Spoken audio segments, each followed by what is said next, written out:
23শে জানুয়ারি নেতাজি সুভাষচন্দ্র বসুর জন্মদিন সারা দেশ জুড়ে পালিত হচ্ছে। তার মধ্যেও উত্তর 24 পরগনার নোয়াপাড়া থানায় আজ নেতাজি সুভাষচন্দ্র বসুর জন্মদিন পালনটা একটু অন্যরকমভাবেই করা হয়।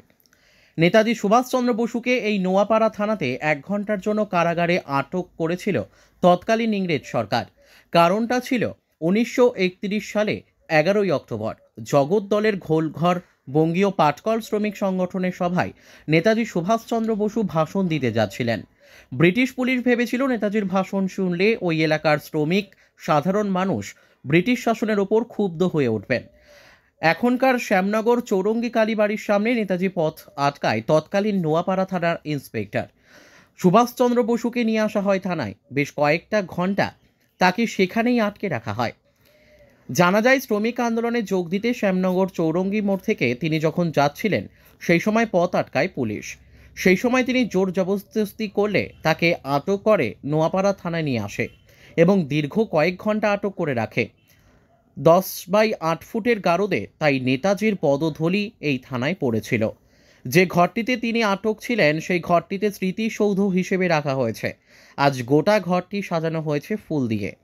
আজ নেতাজি সুভাষচন্দ্র বসুর আবক্ষ মূর্তিতে মাল্যদান করতে নোয়াপাড়া থানায় আসেন বারাকপুর পুলিশ কমিশনারেটের পুলিশ কমিশনার আলোক রাজোরিয়া। নেতাজি স্মৃতিসৌধের মাল্যদান করেন তিনি। তার সাথে ছিলেন ডিসি নর্থ শ্রীহরি পাণ্ডে, গারুলিয়া পৌরসভার চেয়ারম্যান রমেন দাস, উত্তর ব্যারাকপুর পৌরসভার চেয়ারম্যান মলয় ঘোষ ও অন্যান্য বিশিষ্ট ব্যক্তিরা। যে ঘরটিতে সুভাষচন্দ্র বসুকে আটক করে রাখা হয়েছিল সেই ঘরটিও ঘুরে দেখেন পুলিশ কমিশনার। দেখুন, আজকে আমরা নেতাজিকে স্মরণ করলাম একটা ভালো প্রোগ্রামের মাধ্যমে।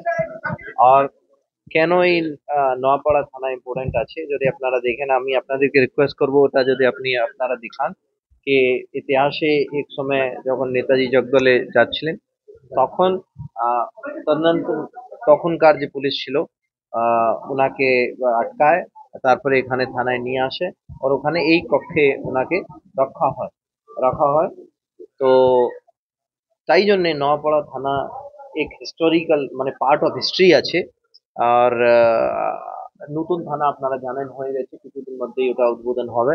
তো আমরা চেষ্টা করব এই পুরো কমপ্লেক্সটাকে নেতাজি দিয়ে একটা ভালো একটা মিউজিয়াম মতন যেটা তৈরি করাটা, যেখানে যতগুলোই ডকুমেন্ট আমরা পাবো সেটা আমরা এখানে সংরক্ষণ।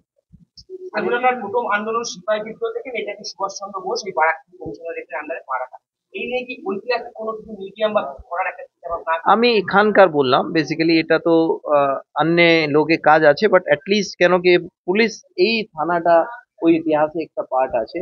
তো আমার দায়িত্ব হয় কি এটাকে সংরক্ষিত করা যায়, সো দ্যাট যারা এখানকার জেনারেশনস আছে, এখানকার ফিউচার জেনারেশনস, তারা এখানে আসতে পারে, স্মরণ করতে পারে এই ইতিহাসে পার্টটাকে, যে পার্টে নেতাজি ছিলেন।